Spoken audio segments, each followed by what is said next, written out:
actually Agar नोटिसखনত लिखा আছে যে ড্ৰপাৰ নহয় লিখা আছিল যে হায়াৰ সেকেন্ডাৰীৰ পিছত পঢ়াটো কন্টিনিউ কৰিব লাগিব আমিতো নিটৰে হওক বা জেডব্লিউৰ হওক কন্টিনিউ কৰি আছো কিন্তু হঠাতে যেতিয়া কলেজ স্কুটিখন নিদিও বুলি ড্ৰপাৰক অলপ দুখ পাইছো মই এইটোৱে অনুৰোধ জনাব বিচাৰিছো যে আমাক এই স্কিমটোৰ পৰা যেন বঞ্চিত নকৰে এইবাৰ এইচএছৰ স্কুটি লাভৰ পৰা বঞ্চিত হৈছে বহু যোগ্য ছাত্ৰ ছাত্ৰী যেহেতু হঠাতেই এক নতুন নিয়ম ঘোষণা কৰিছিল মুখ্যমন্ত্ৰীগৰাকীয়ে যে এইবাৰ স্কুটি পাবলৈ হলে ছাত্ৰ ছাত্ৰীসকলৰ স্কুটিৰ কাট অফ মাৰ্কছৰ উপৰিও অসমৰ যিকোনো এখন কলেজত নামভৰ্তি কৰাটো প্ৰয়োজন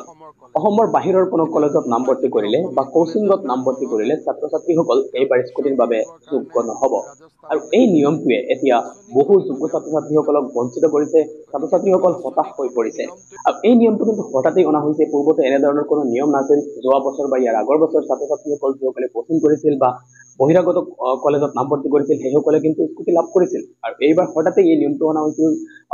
যাৰ ওপৰত কিন্তু ছাত্ৰ ছাত্ৰীসকলৰ কোনো আইডিয়া নাছিল যে এনেধৰণৰ নিয়ম আহিব বুলি কিয়নো যিখন নটিচ দিয়া হৈছিল স্কুটি এই নটিচত ক্লিয়াৰলি লিখা আছিল drop out student not eligible আৰু লিখা আছিল যে আপুনি 12 ৰ পাছত ষ্টাডিটো কন্টিনিউ ৰাখিব লাগিব আপুনি যদি স্কুটি পাবলৈ হয় তেনেহলে ষ্টাডিটো কন্টিনিউ ৰাখিব লাগিব আপোনালোকে যদি চাই কোচিং কৰা সকলে কিন্তু ষ্টাডি কন্টিনিউ ৰাখিছে তেওঁলোক ড্ৰপ আউট নহয় তেওঁলোক ড্ৰপাৰ হয় হয়তো তেওঁলোকে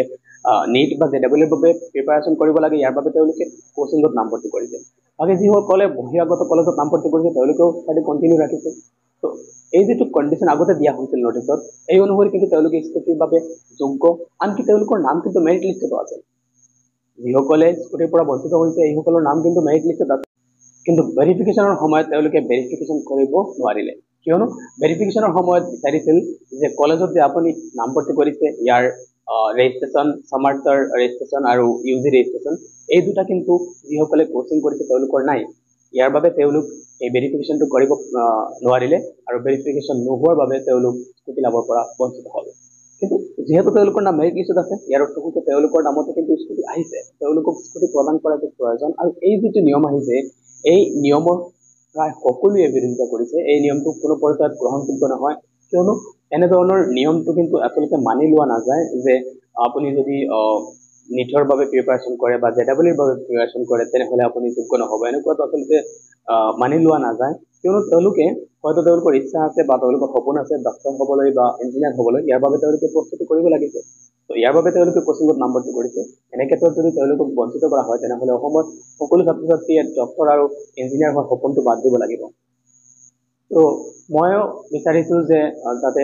মুখ্যমন্ত্ৰী এই যি সিদ্ধান্ত গ্ৰহণ কৰিছে এইটো এবাৰ পুনৰ বিবেচনা কৰাৰ প্ৰয়োজন আছে আৰু এইটো পুনৰ বিবেচনা কৰি ছাত্ৰ ছাত্ৰীসকলক ন্যায় প্ৰদান কৰিব লাগে যিসকল ছাত্ৰ ছাত্ৰী বঞ্চিত হৈছে তেওঁলোকৰো এতিয়া মুখ্যমন্ত্ৰী আৰু শিক্ষামন্ত্ৰীলৈ এটাই আহ্বান যাতে এই নিয়মটোকে সলনি কৰি তেওঁলোকক স্কুটি প্ৰদান কৰাৰ ব্যৱস্থা কৰা হয় আৰু ভেৰিফিকেশ্যনৰ সময়ত তেওঁলোকক অন্য যাতে কোনো এটা ব্যৱস্থা দিয়া হয় এই ইউজি বা সামাৰ্থৰ পৰিৱৰ্তে আৰু কোনো ডকুমেণ্ট তেওঁলোকৰ